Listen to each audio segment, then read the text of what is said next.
at pagkukupra.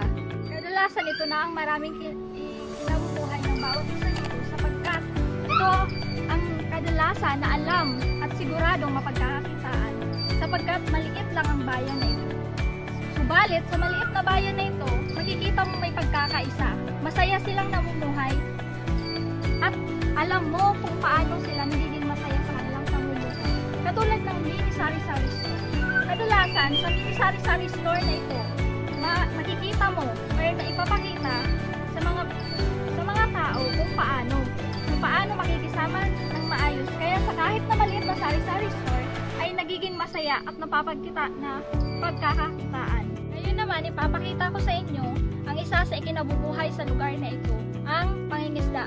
Tulad ng nabanggit ko sa inyo, tulad nga nakikita nyo naman siguro ang nasa likuran ko. Makikita nyo inaayos niya ang gagamitin nila para sa kanilang ikinabubuhay. Ang bangkang yan, hindi lang siya ginagamit upang maglaot. Ngunit ginagamit din siya upang umanap ng mga taong pwedeng sumakay sa kanila para maging pasahero. Ngayon naman ay nakikita nyo na maraming nasa likuran ko ang mga bangka. Dahil nga sa ito nga ay kinabubuhay ng karamihan na naririto. Ang bangka nga ito ang kanilang ginagamit upang mangisda. Tulad nga ng sinabi ko sa inyo kanina. Siguro naman nakikita nyo kaya pangingisda ang karamihan kinabubuhay ng mga tao dito sapagkat nakikita nyo naman dagat ang aming ang nakapalilibot sa lugar na ito. At ngayon naman ay ang isa sa ikinabubuhay ng mga tao ay ang pagkukupra. Wala man akong maipapakita sa inyo sa likuran ko nagkukupra sapagkat wala kang nagkuhan. Ngunit marami ang tao dito na nagkukupra din. Wala man bawat isa na pag-aari ng mga nangkuprahan, subalit isa sila sa mga